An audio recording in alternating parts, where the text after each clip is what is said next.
jump into our main discussion for the day here today, which is the rising use of drugs in school.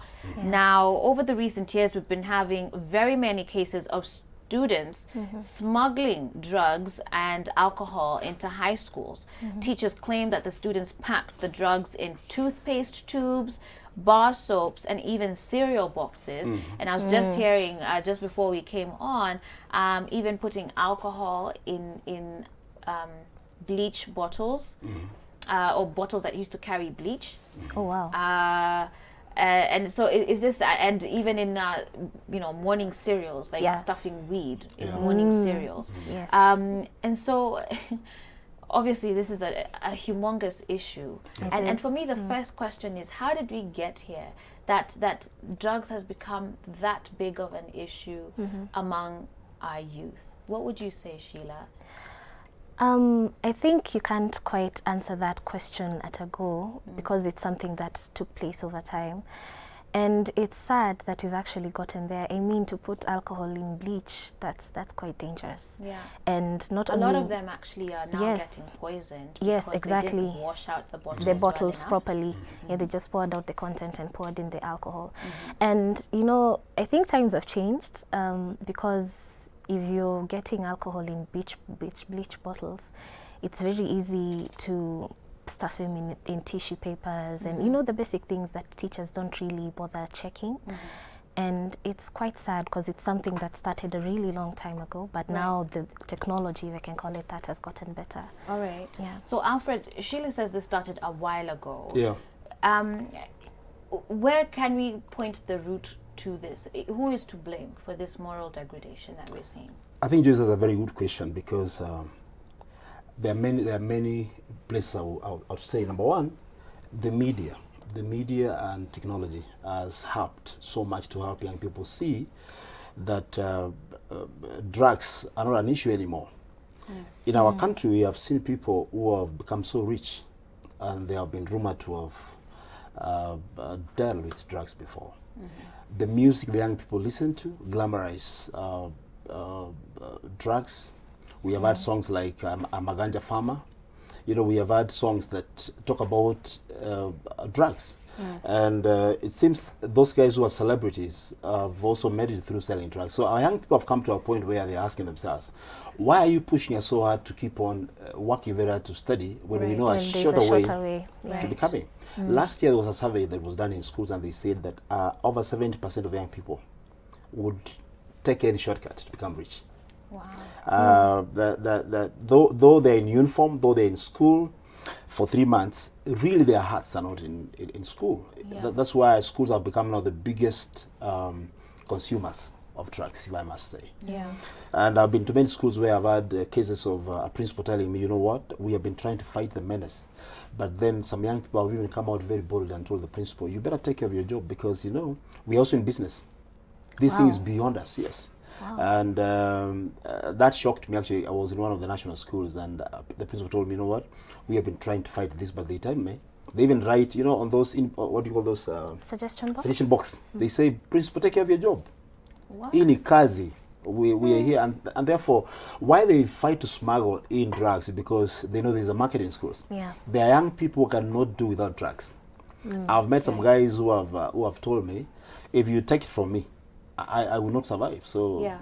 And we're going to be looking at some of the repercussions then of drug use, particularly among young people, when we come back from this short break. But certainly this is, I'm almost speechless really to hear that in a sense the students are even threatening authority to sustain this lifestyle of drug use. Terrible situation. Let me know what you guys think. 22999 once again is the SMS line. We'll be back after this short break.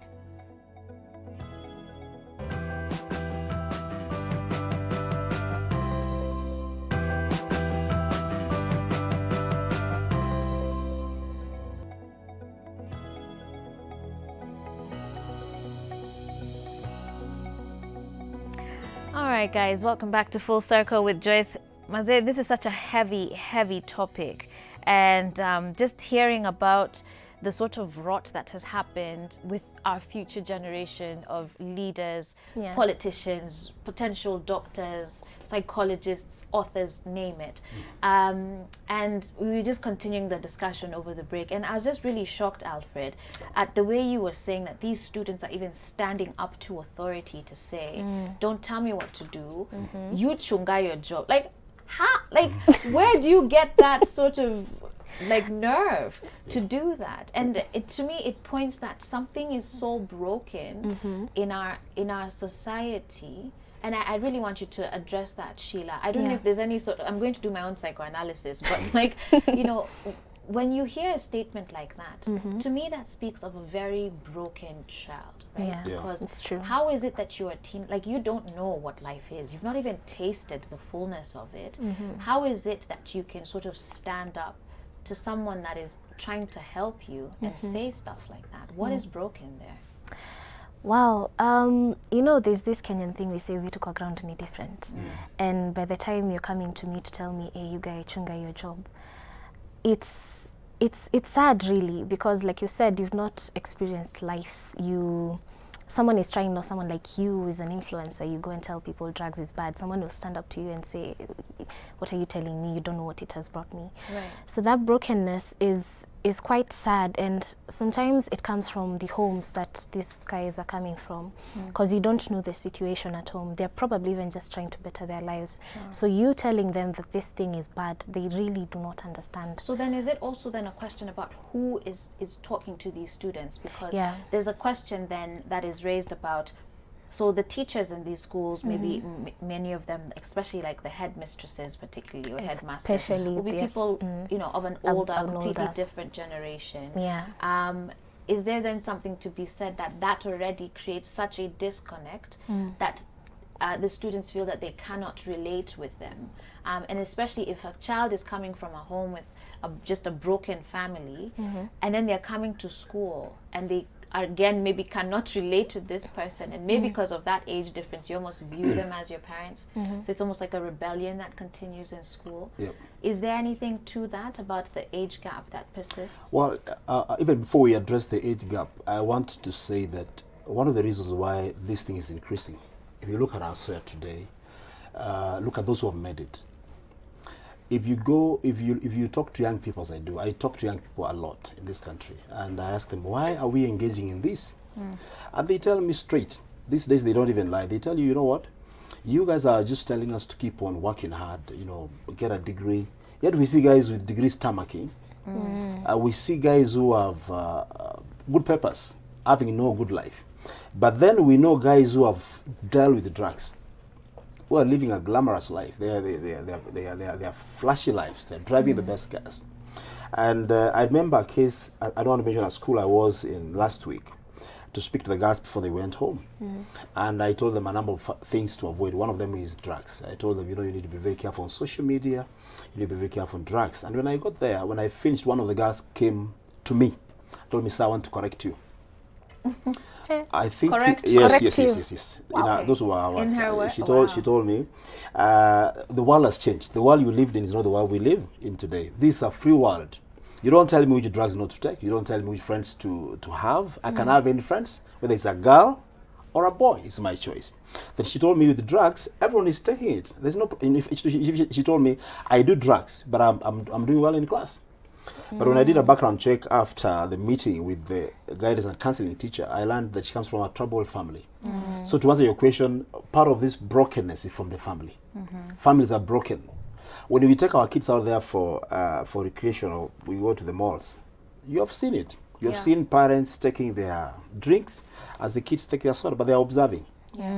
One of the things I witnessed not long ago was when a father walked into the gents, and a little boy who was left behind took the father's drink and took it. So we are very busy telling them how drugs are bad, and they are seeing their parents abusing the drugs. Actions they are seeing bars Exactly. all over the place. In the neighborhoods right now, the biggest business really is bars. is bars, you understand? If you go to the supermarket, there's an entire section where a variety of brands all over the place. The people they look up to, the musicians, when they go to party after party, what are they doing? Is drinking. And when they see them talk about, tulikuwa weekend, tulikuwa na Mayeng pamoja na Misinga, that's what they know.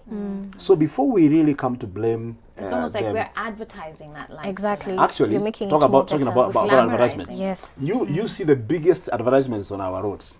Yeah. What is Smirnoff and all those. I'm not trying to discredit people's business, but I'm saying they have observed us over time to a point that what we are talking to them does not even make sense. Sheila, as a psychologist, Yeah. when a young person makes a statement like that to Alfred, who's a Yeah. grown man who knows what he's talking about, and I was a teen too once, and there's ways I'd be like, you've never been through what we've been through. You don't know your how I'm world is different." feeling. Yeah. But you know what? There's nothing in the world that's new. History Yeah. always repeats itself, right? And Exactly. so maybe it wasn't in this time frame, but our parents still actually went through similar challenges. Yeah. But when a young person says, "Don't tell me what to do," where do you start having a reasonable conversation with them? How do you even Talk to begin? them? How do you talk to them? Yeah, because in many ways they've already shut you off. Yes. So for those of us who are parents or guardians, you're an auntie, an uncle, or you even have a friend, and someone gives you like, "This is my life. I'm doing well in school anyways," like you're hearing from Alfred. So Yeah. why are you telling me not to do that? It's not like I failed in anything. How do we start having reasonable conversations with them? I think the problem started with the conversations are not there in the beginning. And that's why the child or the teen or the person can stand up to you and tell you, "You don't know how I'm feeling, you don't know what I'm thinking." And now that gap, by the time they're coming to tell you, "You don't know me, they almost, I've even actually ever had someone say, "You don't have the right to tell me what to do anymore because you've never been there." So basically, when it gets there, it becomes really difficult as a psychologist to get through that person, because you have to really push it, if I can call it that. And you have to show the person, "You can trust me, I won't judge you."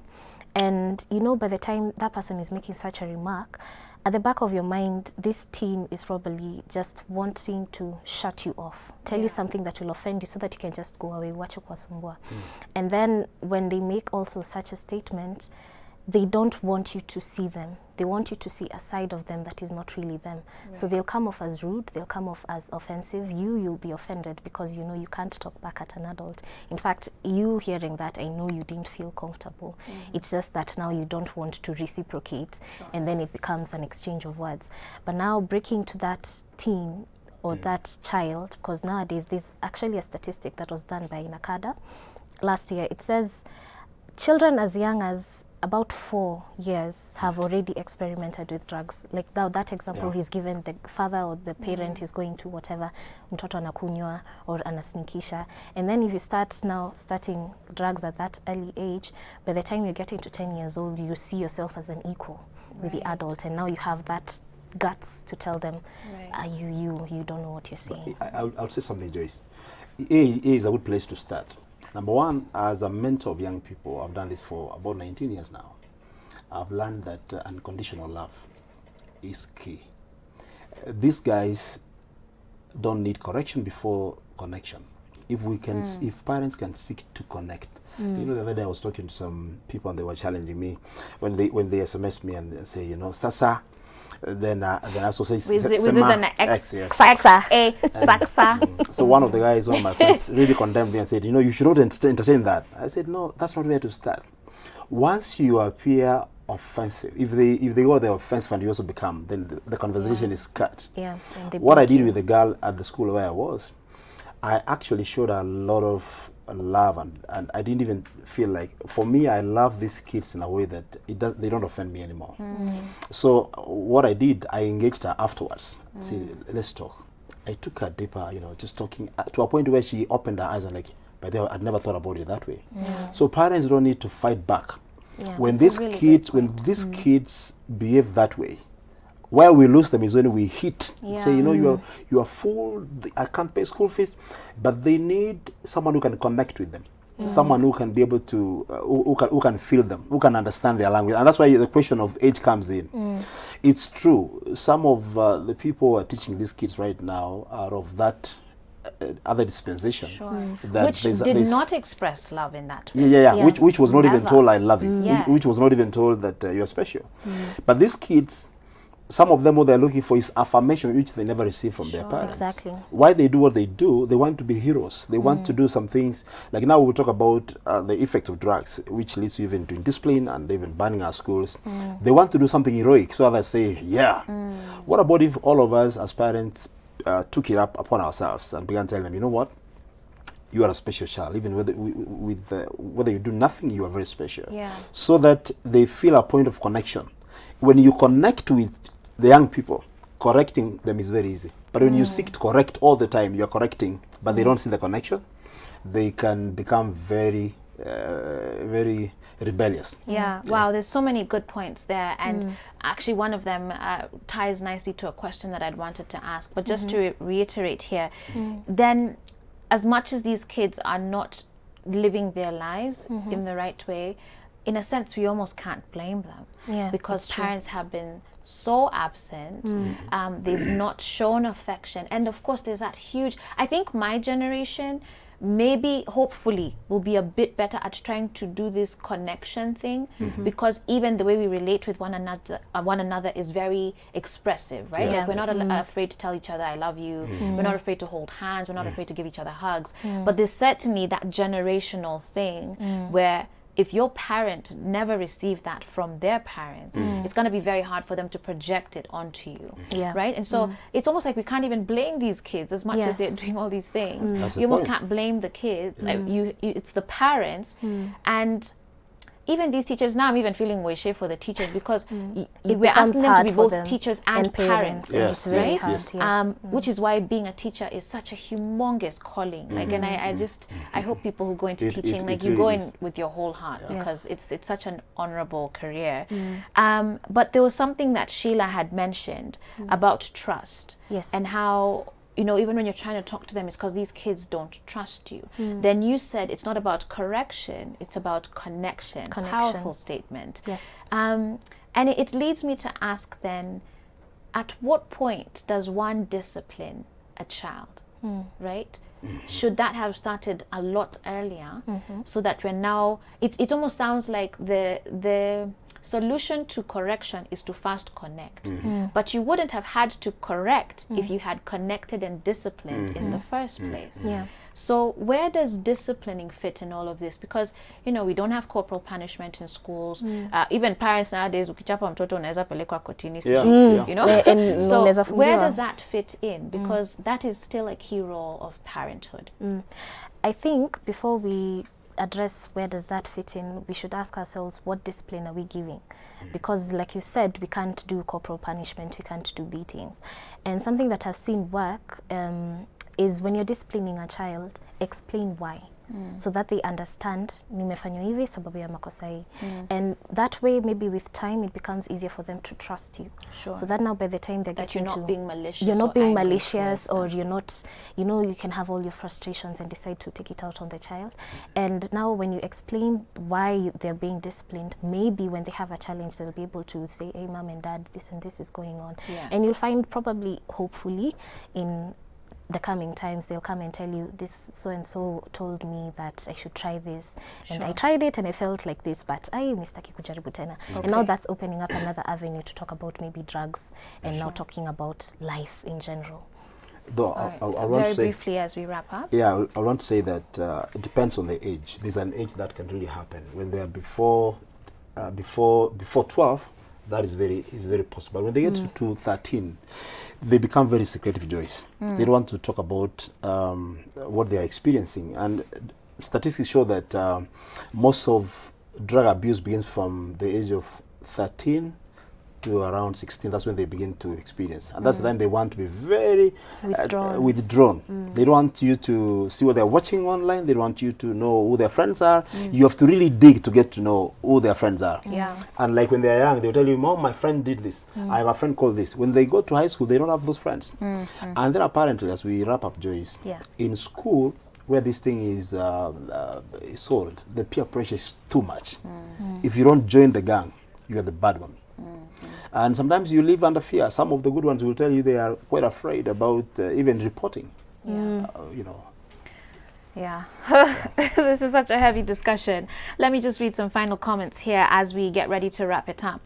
Cesra Kalonje on Facebook says, hey, I'm Caesar from Embakasi. In most schools, specifically based in urban or near towns, there's a lot of drugs and substance abuse. I wonder whether these students will ever live to be called grands, like grandparents or grand people even, or they will be street dwellers, because that is the reality that is awaiting a lot of those who partake in this. Interesting comment here by Iman James, who says, shule zinafaa kuleta madaktari wazungumze na wanafunzi badala ya kuleta wale walioathirika kisha wakabadilika na wakaacha. So I don't know, I guess his point is talk about the effects more, hoping that that would be more of a deterrent than talking about people whose lives have been transformed by drugs and have come out of it. I think you need a combination of both. Yeah, Is sure. I think I'd sum that up. Yeah, And Pretty Joy agrees with us that both teachers and parents have neglected their duties, and I think that's coming out very strongly here. So if you're a parent or a guardian or a teacher, please understand that is such a tremendous and honorable responsibility that you have. And so, you know, treasure it, value it, and just do your best at it and be good for that generation. Thank you, Sheila. Thank you, Alfred, for being here today and for this discussion. Thank you to you guys as well for your feedback. Do keep them coming into 22999. We're going to take a short break now as we get ready for our second hour with our change makers for the day. This is Full Circle with Joyce. Stay tuned.